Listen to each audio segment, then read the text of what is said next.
Welcome to every movie I've ever seen.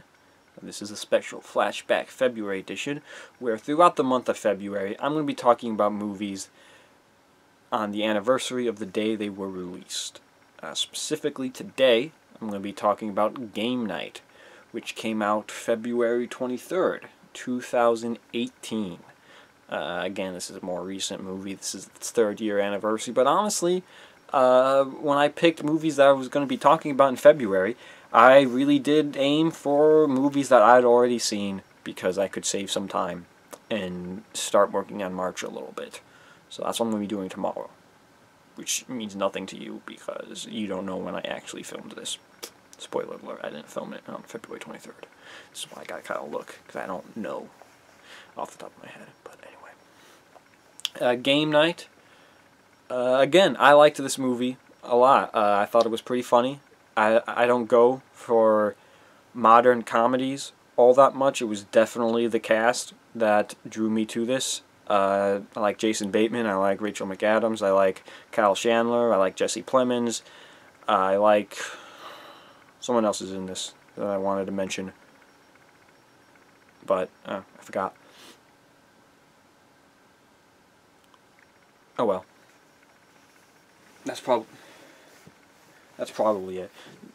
But yeah, so it was definitely definitely the cast that drew me to see this movie, and I did like it. I thought it was pretty funny. I liked the story. I liked there's a lot of twists and turns in this. It's definitely one that I would like to see again. I thought I was going to be seeing it again at some point, but it didn't kind of work out. I feel like this might be on a streaming service that I have. Maybe if I got some free time, which I never do, I'll watch it. So I like Jesse Plemons' character. I've always kind of liked Jesse Plemons. This goes back to Friday Night Lights, of course. He was Landry in Friday Night Lights, which had Kyle Chandler in this. So that's like a Friday Night Lights reunion. I didn't even think about that until now. I wonder if they ever interact in this movie. I don't think they do. I believe Kyle Chandler's a little separated from the main plot of the movie. I feel it's like he's not in the main plot. The main plot's about him. I'm trying not to spoil anything for this because there are, like I said, there's twists and turns, a couple twists and turns. I always like that in a movie where you get the twist and you're like, oh, okay, and then you get the second twist that makes the first twist not a twist at all. Like the second twist is usually about the first twist in some way. But, yeah. I mean, like I said, there's not a whole lot that I can say about the movie off the top of my head. I always liked Kyle Chandler too. It's kind of disappointing whenever I see that stupid Godzilla vs. Kong to see poor Kyle Chandler in there. This is now his second movie with Kong in it. Although that first Peter Jackson Kong is a pretty decent movie. It's pretty good. That also has a pretty solid cast. If I'll admit, I like that Kong.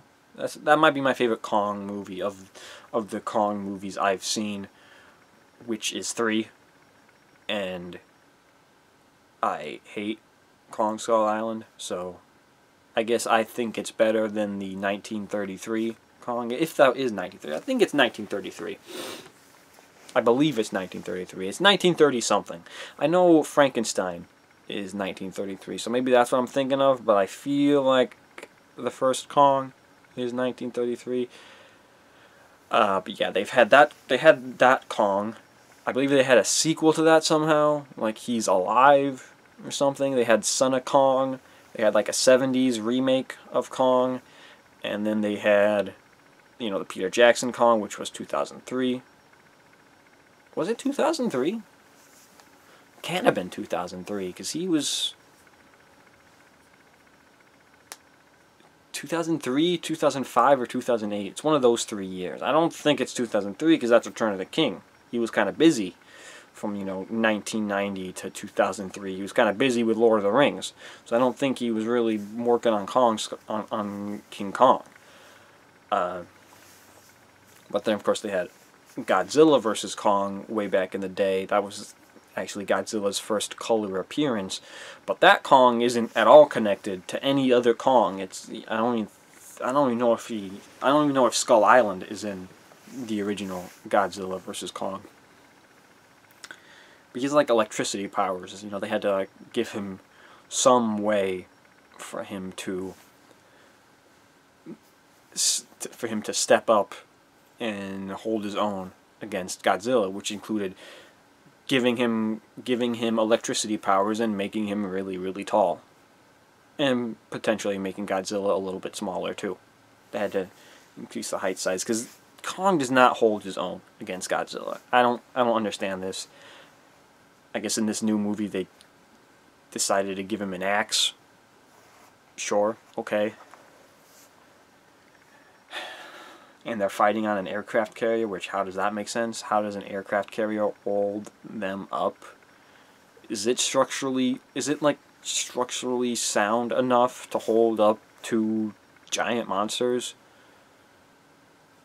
I mean, I'm gonna imagine Godzilla weighs a lot. I mean, didn't they say like Godzilla weighs so much that he couldn't actually stand up because his own weight is too much for his own bones to hold, or some shit like that. And Kong is just way too big. I mean, they clearly just made Kong as huge as possible to work up with Godzilla, which I feel like they shrunk Godzilla in this new Godzilla vs. Kong, because he was massive. He was massive in the 2014 movie. I mean, he was huge. I think he was the biggest Godzilla at that time, but then of course Shin Godzilla didn't like that, and they made their Godzilla even bigger than that. So I think that's now the record of biggest Godzilla. I think it's also the record of biggest kaiju in general. I know for a while the biggest kaiju was the Cloverfield monster, or I guess it's just Clover.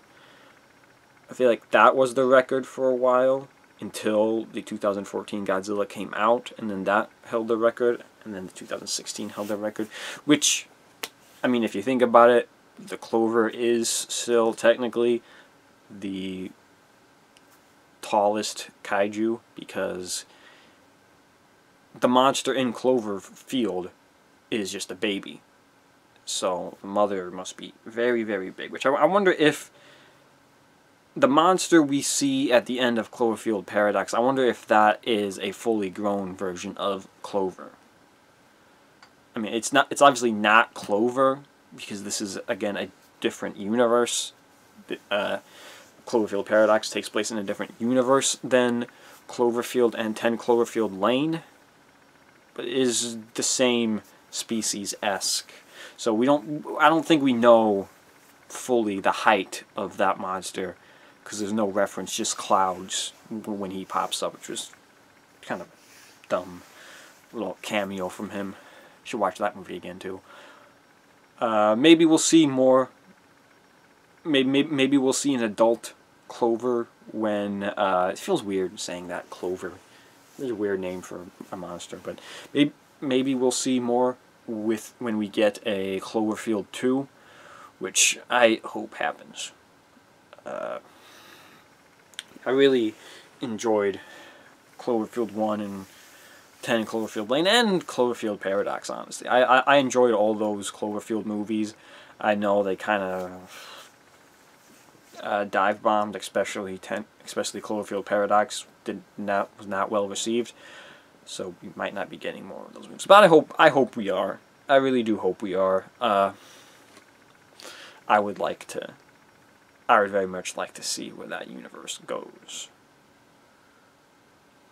And,